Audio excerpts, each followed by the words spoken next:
मैं किसी के समक्ष क्यों झुकूं? और ऐसा इसलिए होता है क्योंकि मनुष्य एक महत्वपूर्ण बात भूल जाता है कि इस संसार में, इस जीवन में उसने जो भी प्राप्त किया है, झुक कर प्राप्त किया। बालपन में चलना सीखा तो इस धरा पर झुककर, गिरकर। बड़ों का आशीष लिया तो झुककर। किसान को फसल काटने के लिए झुकना पड़ता, कुएं से पानी निकालने के लिए पात्र को झुकना पड़ता है। भगवान से आशीर्वाद प्राप्त करने के लिए उनके समक्ष झुकना पड़ता है। आंधियों में वृक्ष सुरक्षित कैसे रहते? झुककर। सम्मान कैसे पाया जाता है? झुककर।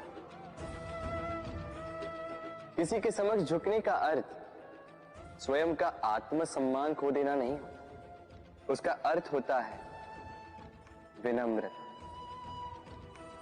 हम मनुष्य हैं और इस आकाश की ऊंचाइयों तक पहुंचने के लिए हमें किसी पक्षी की भांति पंखों की आवश्यकता नहीं।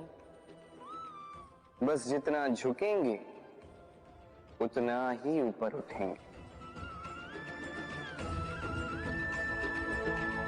राधे राधे। आप इस संसार में ऐसे कई लोगों को जानते होंगे जिन्हें आप स्वार्थी मानते हैं, जो आवश्यकता पड़ने पर ही आपको स्मरण करते हैं, अन्यथा वर्षों तक कहीं दिखाई भी नहीं देते। किंतु जैसे ही उनकी आपके सहायता की आवश्यकता पड़ती है, हाथ जोड़कर आपके सामने सज्ज रहते।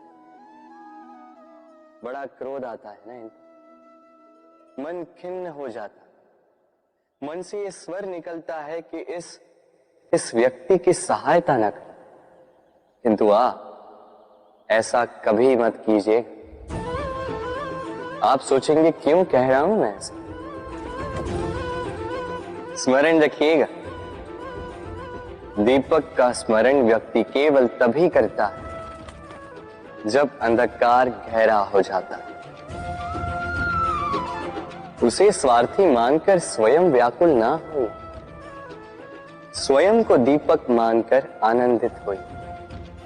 भाग्यवान समझिए खुद को कि किसी को आवश्यकता पड़ने पर आपकी याद आए, कि आप इस संसार में किसी की सहायता करने योग्य हैं। इस जीवन में किसी के स्वार्थी होने से स्वयं का दृष्टिकोण न बदले। बस ये दृष्टि रखिए